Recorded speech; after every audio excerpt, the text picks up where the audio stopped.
본문에서 가장 많이 나오는 호칭이 우리입니다. 우리. 그래서 사도 바울은 항상 교회 믿음의 성도들을 짧게 만났든 길게 만났든 항상 우리라는 컨텍스트 안에서 형제, 우리 이런 컨텍스트 안에서 만나는 것을 보게 됩니다. 이번에 우간다 선교를 갔다 왔는데요, 정말 오지 중에 오지더라고요. 아프리카에 도착해서 우간다에 도착해서 7시간을 차를 타고 들어가니까 길도 평탄하지 않고 너무나도 힘든 여정이었는데, 그럼에도 불구하고 어떻게 선교사님이 이런 곳까지 와서 선교를 하게 되었을까 궁금했는데요, 마지막 날 월요일 날 큐티를 하는데 저희가 레위기서 큐티하는 가운데 서원에 대한 큐티를 했었잖아요. 근데 그 선교사님이 20대 때 초반에 하나님께 내 생명을 아프리카를 위해서 바치겠습니다 라고 하면서 서원을 하셨다는 거예요. 그러면서 그때부터 꿈을 키워와서 지금 그렇게 그 아프리카 오지에서 저희가 지어놨던 베델타운이 가장 그 동네에서 좋은 동네가 되었습니다. 그리고 가장 좋은 학교가 세워지게 됐고, 가장 모든 아이들이 오고 싶은 곳이 되어졌고, 심지어는 도지사와 시장들이 와서 우리 지역에 10에이커 땅을 줄 테니까 이런 거를 또 하나 만들어 달라 라고 할 정도로 이 동네에서도 굉장히 유명한 곳이 되었습니다. 근데 어떻게 그렇게 됐을까 생각해 보면, 하나님 앞에 십자가의 은혜가 너무너무 감사해서 생명을 서원해서 그렇게 갔다고 이야기를 하시더라고요. 근데 그 아침에 큐티를 나눌 때 저는 부끄러워서 이야기는 못 드렸는데요, 저도 목회자가 될 때 생명을 바치며 주님의 복음을 위하여 뛰겠습니다 하고서 생명을 걸고 하나님 앞에 헌신하며 달려왔는데, 선교지에서 그렇게 열악한 환경 속에서도 열심히 뛰는 그 모습을 보면서 다시 한번 제 자신을 반성하는 계기가 됐습니다. 우리 사랑하는 성도님들 어떠십니까? 우리 성도님들도 하나님 앞에 우리의 생명을 담보로 저희들이 이 자리에 있지 않습니까? 예수와 함께 나는 죽고 그리스도와 함께 다시 살겠습니다 라고 하면서 저희들이 이 자리에 모여 있는 것이죠. 선교사님의 하나님이 나의 하나님이었고 우리들의 하나님이죠. 우리들의 하나님은 예전이나 지금이나 다르신 하나님이 아니라, 구원받고 끝나는 하나님이 아니라, 구원받았으면 이제는 주님이 강림하시는 그날까지 구원받은 하나님의 백성들이, 자녀들이 점도 없이 흠도 없이 거룩하게 환난과 핍박 속에서도 세워져 나가기를 원하는 것이 우리 하나님 아버지의 마음이시죠. 거기에 대한 우리의 마음이 있는 것이 동일한 하나님이다라는 생각이 듭니다. 그러면서 이런 도전이 들었어요. 아프리카 땅은 실제로 궁핍 때문에 많이 힘듭니다. 오늘 본문 3장 7절에도 데살로니가 교회 성도들에게 이런 어려움이 있었다고 얘기해요. 모든 궁핍과 환난 가운데 있었다라고 말씀하는데, 언어 자체를 보면은 굉장히 한국말로는 달라 보이지만 예수님을 믿게 하는데 우리의 목을 조여오는 것, 그렇게 한마디로 표현할 수 있습니다. 그러니까 때로는 가난일 수도 있고, 때로는 건강을 잃어버린 것일 수도 있고, 때로는 가족의 시험일 수도 있고, 수많은 가지 우리들의 사상일 수도 있고, 목을 조여오는 것, 하나님으로부터 떨어지게 하고 거룩함을 향한 열망을 사라지게 하는 것, 그것이 궁핍과 환난이라고 말씀하고 있는 것이죠. 아프리카 땅은 가난이지만 우리 얼바인 땅은 뭐가 있을까 생각을 해봤어요. 근데 많은 곳에서 그런 이야기들을 많이 들어봤던 기억이 납니다. 신앙, 다른 사람들의 영혼은 하나님이 책임지시는 것이기 때문에 우리가 그렇게 애쓰고 노력하고 기도할 필요가 없습니다. 우리가 하나님 앞에 그렇게 애써보고 막 기도해봤자 무슨 소용이 있냐고. 하나님의 뜻대로 인도해 가시니까, 하나님이 우리들에게 진짜 원하시는 것은 행복이라고, 그냥 편안하게 사는 삶, 즐겁게 사는 삶, 이게 하나님이 원하는 것이라고 하면서, 그런 사상적 목조여움, 거룩함과는 거리가 먼 목조여움이 우리들에게 있다는 생각이 듭니다. 왜냐하면요, 사도 바울은 지금 이 데살로니가 교회 성도들이 환난 속에서 믿음을 지키지 못할까봐, 그리고 거룩함을 포기할까봐 노심초사하고 기도하는 이 모습을 보면서 이렇게 먼저 도전을 하면서 저희들이 시작하고 싶습니다. 우리 사랑하는 성도님들은 모든 환난과 모든 사상과 수만 가지 이 세상에서 우리를 하나님과 떨어지게 하는 유혹 속에서 하나님의 거룩함을 위한 결정을 하고 있습니까? 고민을 하고 있습니까? 아니면 그냥 편안하게 살기 위한 고민을 하고 있습니까? 지금 같은 하나님을 우리가 섬기고 있어요. 예수 그리스도 안에서 그 하나님을 섬기는데 그 하나님은 환난과 핍박 속에서 우리가 거룩함을 향하여 나아가길 원하신다는 것을 보는 거죠. 그런데 오늘 사도 바울의 이 쓰신 서신을 보면서 저희들이 알 수 있는 것은 어떻게 그러면 이런 환경 속에서 우리가 하나님의 거룩함을 향하여 계속하여 나아갈 수 있는가를 좀 엿볼 수가 있었습니다. 먼저 1절에 보시면 이렇게 말씀해요. 사도 바울이 참다 못하여 라고 하는데, 그들에 대한 사랑을 애절하게 나타내면서 참았다라고 하는데, 이게 덮다라는 표시입니다. 스테고라는 것인데, 그가 막 감추고 감추려고 한 거죠. 그거를 하면 나한테 정말 큰 손해, 너무너무 큰 손해라, 그것만큼은 내가 하고 싶지 않았던 거. 근데 데살로니가 교회 성도들을 사랑해서 할 수밖에 없었던 거, 그게 참고 참다가 어쩔 수 없어서 너희들을 너무너무 사랑하는 마음에 사도 바울이 이 일을 한다라고 하면서 그에게 디모데를 보냈다라고 얘기하는데, 그 1절에 보면 또 이런 표현이 있어요. 머물기를 좋게 생각하다라고 말씀합니다. 머물다라는 표현을 하고 있는데, 이 머물다라는 표현도 우리가 한국말을 보면 그렇게 표현이 느껴지지 않는데요, 헬러 원문을 보면은 버려졌다라는 의미예요. 버려졌다. 그러니까 지금 환난과 핍박 속에서 사도 바울도 디모데와 같이 아들과 같은 동력자가 옆에 있다는 것이 굉장히 큰 힘이 되잖아요. 격려가 되고. 그런데 그 디모데를 그 환난과 핍박이 있는 데살로니가로 보내는 게 그 디모데를 죽음의 현장으로 내모는 것일 수도 있고, 본인이 위로받아야 되는 환경 속에서도 딱 잘라내서 디모데를 보낸다, 버려진 것 같은 느낌을 받았다라고 말씀하는 거죠.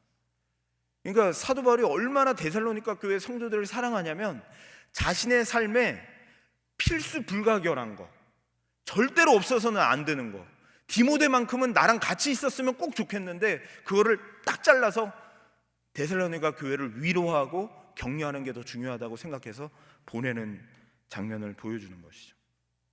그 이유가 이제 그들을 위로하려고 그렇게 보냈다라고 말씀합니다. 그런데 그들을 그렇게 위로하는데 참 희한해요. 디모데도 보시면 디모데를 뭐라고 표현하냐면, 우리의 형제 곧 그리스도의 복음을 전하는 하나님의 일꾼인 디모데라고 얘기합니다. 근데 디모데는 한 번도 할례를 행한 적이 없습니다. 어머니는 유대인이었지만 아버지가 헬라인이었기 때문에 할례를 행하지 않고 살았어요.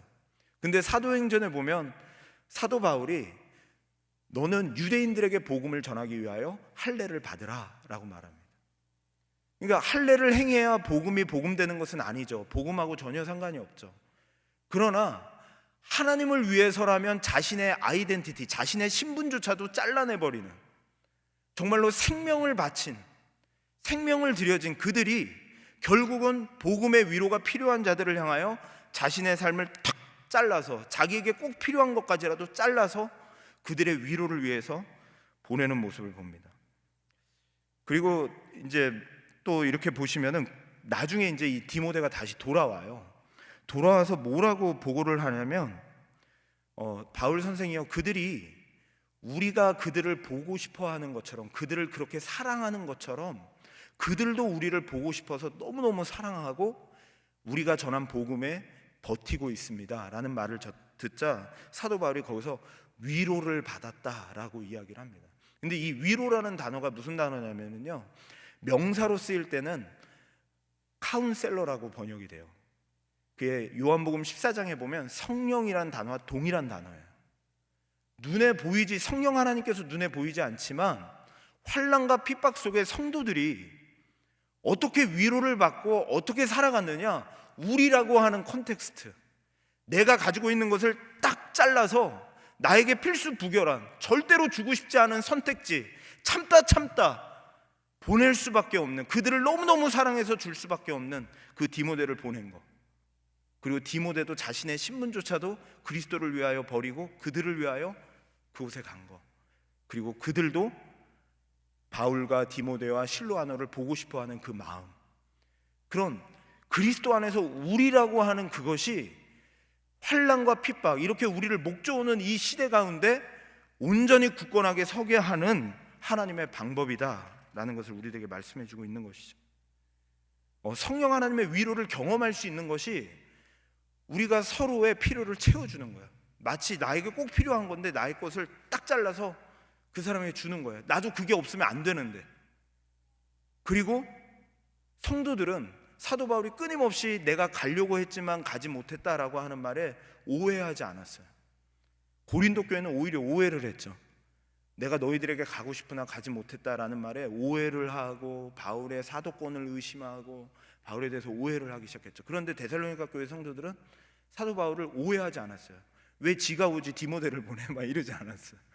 오해하지 않고 그것을 받아들이고 우리도 바울을 간절히 사모합니다 라고 하면서 그 말씀 가운데 서 있었던 것이 서로가 서로에게 위로가 돼서 성령의 위로하심을 경험하는 환난과 핍박 속에서도 견고하게 설 수 있는 원동력이 되었다는 것을 말씀하는 것이죠. 요한복음 고린도전서에도 보면 이렇게 이야기하시죠. 우리가 유대인이나 헬라인이나 종이나 자유인이나 다 한 성령으로 세례를 받아 한 몸이 되었고 다 한 성령을 마시게 하였느니라. 우리가 따로따로 떨어져 있지만 종파도 다르고 유대인이냐 헬라인도 다르고 직분도 다르고 종이냐 자유인이냐 신분도 계급도 다르지만 한 성령 안에서 한 성령을 마시게 하셔서 한 몸이 되었다라고 말씀하는 거죠. 예수님이 십자가 지시기 전에 하나님 앞에 간절히 기도하신 것이 있었습니다. 뭐라고 기도하셨냐면 이렇게 요한복음 17장 11절에 기도하셨어요. 아버지의 이름으로 그들을 보존하사, 아버지여 내게 주신 아버지의 이름으로 그들을 보존하사 우리와 같이 아버지와 아들과 성령이 하나인 것 같이 그들도, 예수 믿는 우리도 하나가 되게 하옵소서. 예수 믿는 자들이 어느 정도 하나됨이냐, 우리가 어느 정도 하나됨이냐면 삼위일체 하나님, 영원히 떨어져 본 적이 없으셨던 삼위일체 하나님이 하나 되신 것처럼 그들도 예수님을 따르는 한 아버지를 섬기는 그들도 하나가 되게 하옵소서. 이 정도의 하나됨이라는 거예요. 그러니까 사도 바울이 그 우리 그리고 잠깐밖에 복음을 전할 수밖에 없는 상황이었지만 뭐 친척이 있는 것도 아니에요. 또다시 볼 수 있는 기회가 있을지 없을지 모르는 그들이었음에도 불구하고 그들을 위하여 자신의 사랑하는 영적인 아들인 디모데를 뚝 잘라서 보내줄 정도로 그렇게 사랑할 수 있었던 것이죠. 그것이 환난과 핍박 가운데서도 교회가 든든히 서 나아갈 수 있는 성령의 위로였고 힘이었다라는 것을 말씀하는 것이죠. 그뿐만이 아니에요. 우리의 하나됨을 통하여서 교회에게 주시는 은혜가 너무너무 큰데요. 요한일서에 보면 이렇게 얘기합니다. 우리가 보고 들은 바를 너희에게 전함은 너희도 우리와 사귐이 있게 하려 함이니, 사귀게 하기 위함이나 가까워지기 위하여. 우리의 사귐은 아버지와 그의 아들 예수 그리스도와 더불어 누림이라. 한 아버지를 섬기면서 우리가 사귀게 되어졌는데 우리가 이것을 쓰면 우리의 기쁨이 충만하게 하려 함이라. 그래서 예수 그리스도 안에서 아버지와 아들과 더불어 누리고 우리가 사귀는 누리게 하려 함이라 라고 말씀하는 거죠. 우리가 사귀고 그리스도 안에서 우리가 하나 되고 내 것을 뚝 떼어서 주고 우리도 간절히 사모한다라고 이야기하고 하면서 교회 안에 있어지는 유익이 뭐냐? 기쁨이 충만해진다는 거예요. 기쁨이 충만해지는 은혜가 있다는 거예요. 그리스도와 사귈 뿐만 아니라 교회 안에 성도들이 서로 사귀고 서로 그리스도 안에서 내 것을 뚝 떼어서 나도 그것이 없으면 안 되는 부분까지라도 떼어서 주고 또 그 말에 의심하지 않고 믿어주고 그러할 때 성령의 위로를 교회가 느끼게 되었다는 것이죠.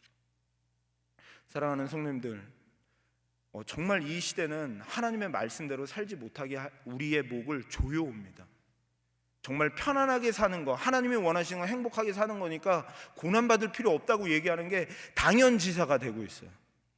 지난 수요일 날은 박경식 목사님 그런 얘기를 하셨습니다.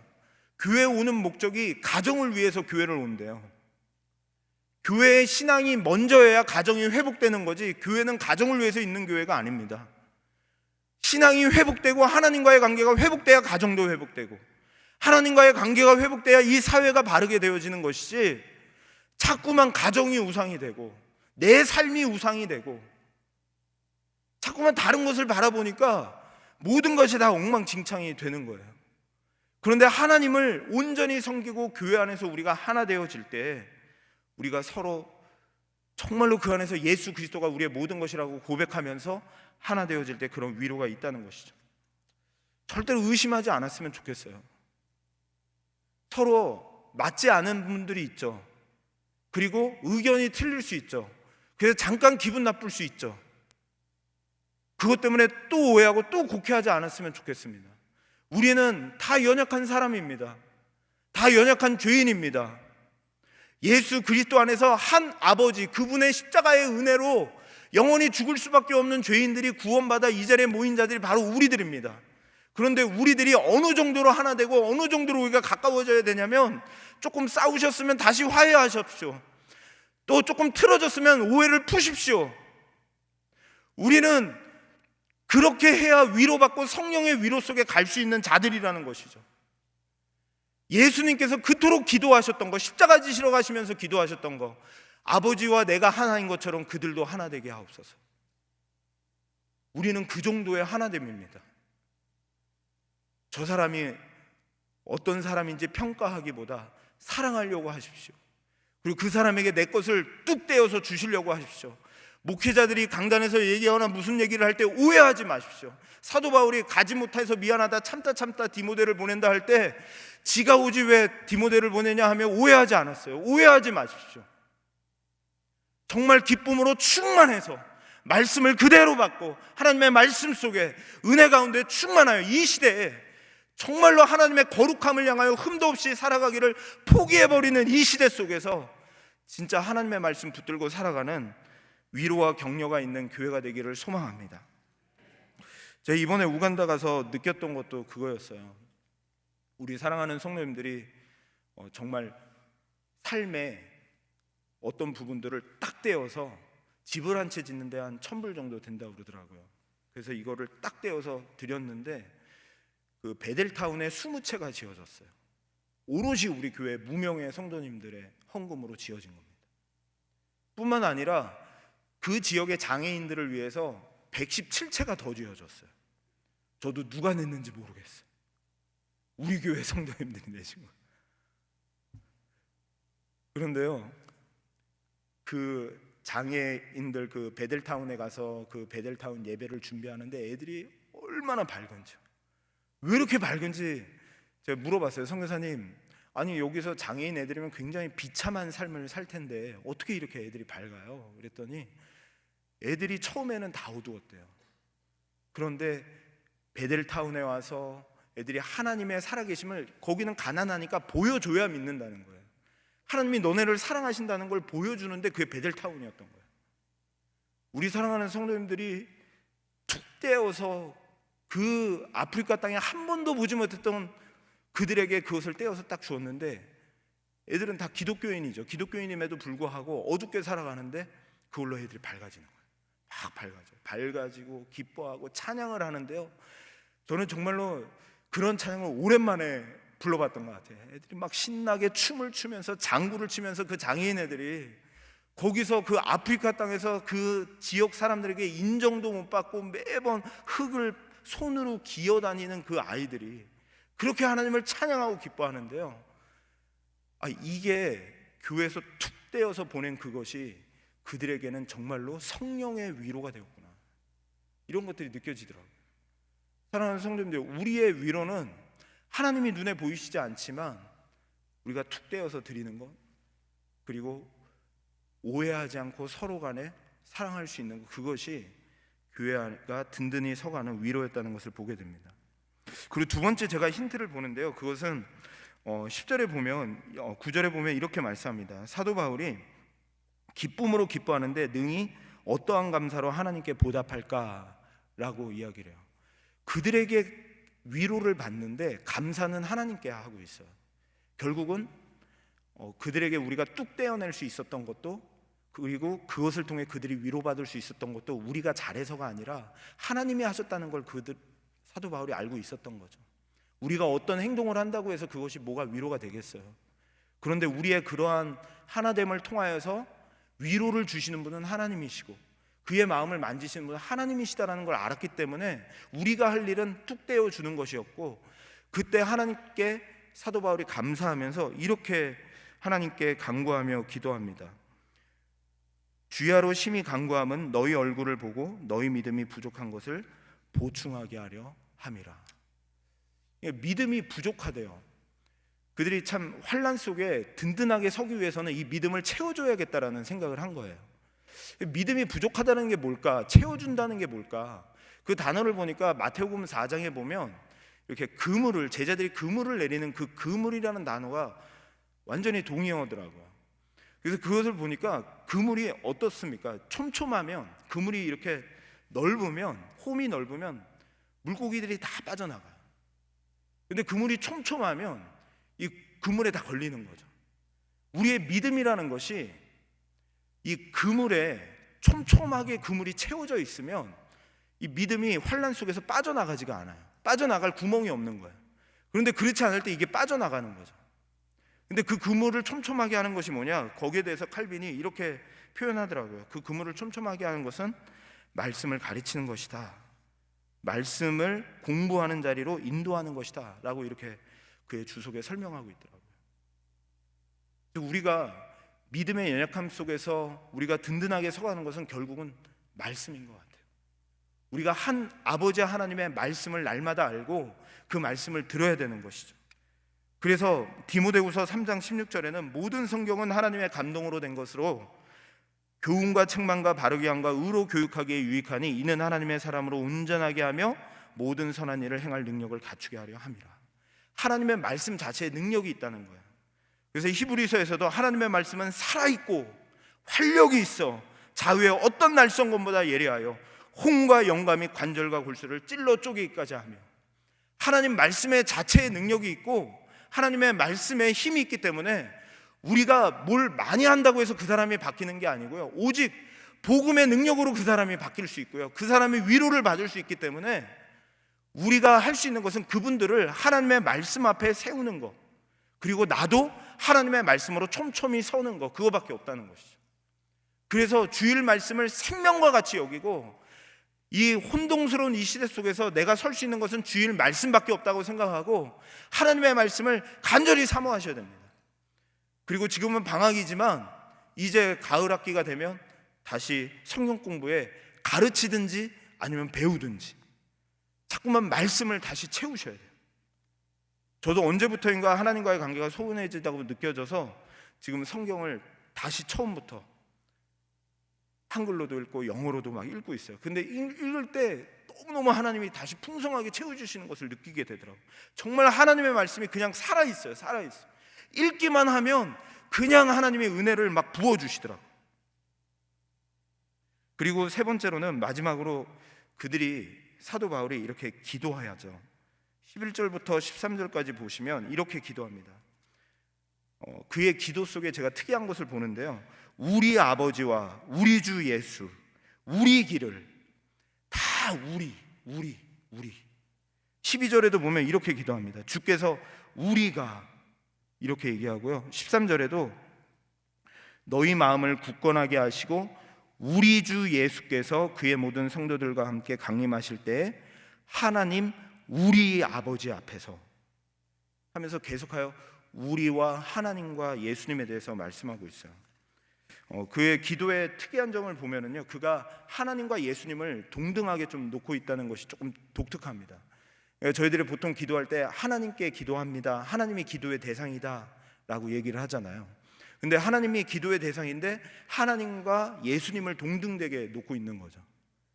그러니까 계속 우리, 하나님, 예수님, 자꾸 이거를 놓는 게 뭐냐면 우리가 어떻게 하나님의 자녀가 됐고 하나님께 기도하게 되었느냐를 자꾸만 강조하는 거예요.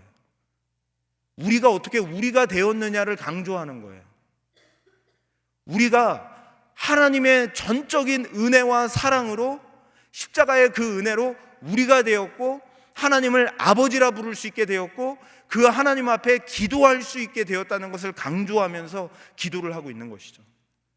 그래서 그 기도의 제목을 보면 이렇게 기도해요. 12절에 보니까 그 기도의 제목이 이렇게 얘기합니다. 우리가 너희를 사랑함과 같이 너희도 피차간과 모든 사람에 대한 사랑이 더욱 많아 넘치게 하사. 다른 기도가 아니에요. 또 사랑 얘기가 나와요. 사도 바울도 사랑에서 성령의 위로를 느꼈는데 기도도 이렇게 해요. 너희가 피차간의 사랑이 더욱 많고 넘치게 하사 마음을 그것 때문에 굳건하게 되고 그것 때문에 거룩하고 흠이 없게 서게 하시기를 원하니라 라고 얘기해요. 그러니까 우리가 굳건하게 서고 흠이 없이 설 수 있는 그 원동력이 어디 있느냐? 우리가 더욱 사랑이 많게 넘치게 풍성하게 하사 거기에 있다는 거예요. 교회에 환난과 핍박 속에서 궁핍 속에서 교회가 든든하게 서는 것은 우리가 전적인 하나님의 은혜로 한 아버지를 섬기는 우리가 되었다는 거. 하나님 우리 아버지, 하나님이 내 아버지만 되는 게 아니라 우리 아버지라는 거. 이게 너무나 소중하다는 것이죠. 실은 한번 생각해 보세요. 사도 바울이 어떻게 그런 사랑을 했을까요? 자기 아들과 같은 디모데를 탁 잘라서 어떻게 줄 수 있었을까요? 누구 생각나시는 분 없으십니까? 사도 바울이 그런 사랑을 받아봤기 때문에 그래요. 하나님의 독생자 외아들, 정말 자기 자신 자체, 그분을 탁 잘라서 우리를 위해 보내주셨어요. 그리고 그의 아들이 십자가에서 할례를 행하셨어요. 우리를 위하여 죽어주셨어요. 그 사랑을 그들이 아니까 그 교회 안에서 우리는 전적으로 죽을 수밖에 없고 실패할 수밖에 없는 영혼들이지만 하나님의 그 은혜로 우리가 여기 있다는 우리 아버지 하나님, 우리 하나님 아버지, 우리가 언제든지 때를 따라 돕는 은혜를 구하러 가면 우리의 기도를 들어줄 수 있는 은혜를 우리가 어떻게 받았느냐? 우리 하나님 아버지의 전적인 은혜로 우리가 이 자리에 있다는 걸 아니까 사도 바울이 그 사랑이 가능한 거예요. 자기 거를 딱 떼어서 줄 수 있는 사랑이 가능하고, 데살로니가 교회 성도들도 사도 바울을 믿고 신뢰하며 그 믿음 가운데 서 있을 수 있으면서 성령의 위로함이 가능했던 것을 보게 됩니다. 사랑하는 성도님들이요, 이것은, 이 사랑은요, 이 하나됨의 성령의 위로는 정말로 하나님 예수님의 십자가의 은혜를 아는 자만 할 수 있어요. 내가 교만하고 내가 잘나고 내가 잘해서 하나님께 택함 받은 것이고 내가 이 자리에 나와 있는 것도 내가 잘나서 나와 있다고 생각하는 사람은 절대로 이거를 하지 못해요. 하나 되면 할 수가 없어요. 미운 사람은 미운 사람, 싫은 사람은 싫은 사람, 같은 하나 아버지를 섬기는 형제라는 것을 알 도리가 없어요. 어떻게 피도 섞이지 않은 그 사람에게 내 것을 툭 떼어 줄 수 있는가? 하나님 우리 아버지, 우리는 다 부족하지만 하나님의 은혜 가운데 이 자리에 있다는 것을 믿으며 나아갈 때 우리 하나님 아버지의 은혜 속에 이 세상에 정말로 지금 뉴스에 보니까 LA에서는 예배하는 중간에 미국 노예에서 와서 목사님들을 이렇게 쫓아내고 있잖아요. 7월 1일부터는 다른 목사가 세워질 것이니 동성애를 반대하는 이 목사는 이제 이 교회에서 내보내도록 하겠습니다. 그걸 예배 설교 중간에 뉴스에 나왔어요. 이게 두 교회가 이렇게 샘플로 나왔는데 몇 교회나 그렇게 일이 일어났는지 모르겠어요. 정말 희한한 시대가 되었고, 자신의 거룩함과 또 하나님 앞에 흠없이 서기 위한 하나님 아버지께서는 환난과 핍박을 우리들에게 피하게 해주겠다, 없게 해주겠다, 그렇게 얘기해 주신 적이 한 번도 없으신 것 같아요. 광야에서도 홍해가 가로막았고요, 아말렉이 있었고요, 목마름이 있었고 물이 부족했어요. 환난과 핍박은 우리들에게 늘 우리를 조여와요. 우리에게 늘 있어요. 그런데 우리는 그냥 편안하게 그것이 없는 삶, 이거를 원하는데 하나님 아버지께서 원하시는 삶은 그런 환난과 핍박과 흔들리는 삶 속에서 우리가 거룩하고 흠이 없이 하나님의 자녀로 서나가는 것을 원하시는, 그것이 어떻게 할 수 있느냐? 하나님 우리 아버지시라는 것을 믿고 우리가 정말로 삼위일체 하나님의 하나 되신 것을 우리가 지켜나가는 것이구나 라는 생각이 들었습니다. 이 시간 우리 같이 찬양하며 나아갔으면 좋겠는데요, 이 시간 찬양할 때 여기에 모인 우리 주의 크신 은총 받은 자여라, 우리 1절만 찬양했으면 좋겠습니다. 정말 이곳에 앉아있는 한 분 한 분이 주의 은총 받은 자들이에요. 하나님의 은혜로 이 자리에 있는 분들이세요. 그래서 그 사람이 종이든지 자유인이든지 누구든지 그리스도 안에서 귀중하게 여기며 성령의 위로를 받으며 나아가는 교회가 되기를 소망합니다. 우리가 찬양합니다. 여기에 모인 우리 주의 은총 받은 자여라. 주께서 이 자리에 함께 계심을 아노라. 언제나 주님만을 찬양하며 따라가리니 시험을 당할 때도 함께 계심을 믿노라. 이 믿음 더욱 크세라. 주가 지켜주신다.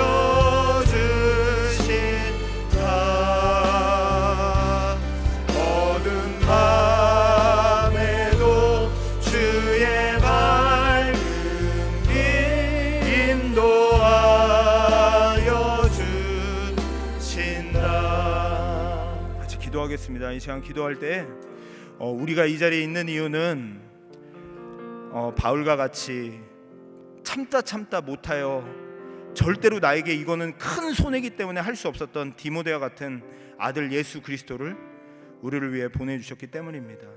그 십자가의 은혜 때문에 우리가 이 자리에 있는데 교회 안에서 그 하나됨, 형제, 우리라는 것 때문에 성령의 위로를 그 안에 환난과 핍박이 많은 이 시대 속에 성령의 위로로 살아갈 수 있는 힘을 우리들에게 담아주셨는데 아직도 다른 사람을 비난하고 있는 인분은 없는지요? 비판하고 내 거 챙기고 내 거 뚝 떼어 줄 생각은 하지도 않고 정말 예수님의 십자가의 은혜와 사랑을 아시는 분인지요? 우리 아버지라고 부르시는 분이신지요? 이제 우리 다시 한번 하나님 앞에, 하나님, 우리가 교회를 섬기면서 하나님의 은혜로 같은 하나님 아버지를 섬기면서 혹시라도 마음에 불편하고 힘들었던 성도들이 있다면 하나님 회개합니다.